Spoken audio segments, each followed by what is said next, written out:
अचलपूर नगरपालिका निवडणुकीचा निकाल 21 डिसेंबर रोजी जाहीर होणार आहे। परतवाडा येथील कल्याण मंडपम या ठिकाणी मतमोजणीची सर्व तयारी पूर्ण झाली असून प्रशासनाकडून कडेकोट सुरक्षा व्यवस्था तैनात करण्यात आली आहे। सकाळी 10 वाजता मतमोजणी सुरू होणार असून दुपारी 12 वाजेपर्यंत निकाल स्पष्ट होण्याची शक्यता आहे।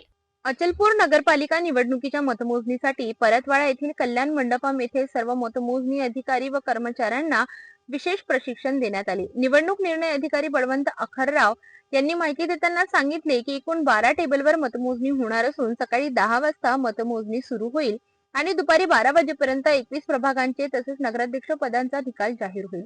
मतमोजणी केंद्र परिसरात कडेकोट पोलीस बंदोबस्त ठेवण्यात आला आहे। मतमोजणी सुरू असताना 100 मीटर परिसरात कोणालाही प्रवेश बंद करण्यात आला आहे। या ठिकाणी मोठ्या प्रमाणात बॅरिकेडिंग करण्यात आली आहे। पोलीस उपविभागीय अधिकारी शुभम कुमार यांच्या मार्गदर्शनाखाली स्थानिक पोलीस दलासह राज्य राखीव पोलीस दलाच्या 2 तुकड्या तैनात करण्यात आल्या आहेत। निवडणूक निर्णय अधिकारी बळवंत अखरराव यांच्या मार्गदर्शनाखाली सहाय्यक निवडणूक निर्णय अधिकारी धीरज गोहाळ आणि तहसीलदार संजय गरक्कल मतमोजणीची अंतिम तयारी करीत आहेत। आज सर्व उमेदवार व त्यांच्या प्रतिनिधींना मतमोजणीसाठी आवश्यक ओळखपत्रांचे वितरण करण्यात आले। सकाळी 9 वाजता स्ट्रॉंग रूम उघडण्यात येणार आहे। संपूर्ण प्रक्रिया इन कैमरा आणि पारदर्शक पद्धतीने पार पड़ना है।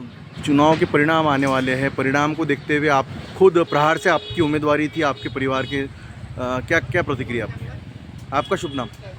मेरा शुभ नाम राम सुरेश बघेल।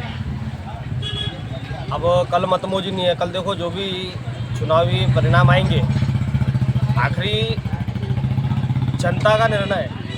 जनता के सामने आप नहीं बोल सकते। समाज सेवकों का काम है, उन्होंने समाज सेवा की जिन जिनको करना था उन्हें की आखिरी परिणाम जो भी है वो जनता के, जनता क्या परिणाम देती है जनता के ऊपर। तर 21 डिसेंबर रोजी अचलपूर नगरपालिकेच्या 21 प्रभागांचा आणि नगराध्यक्ष पदाचा निकाल स्पष्ट होणार आहे।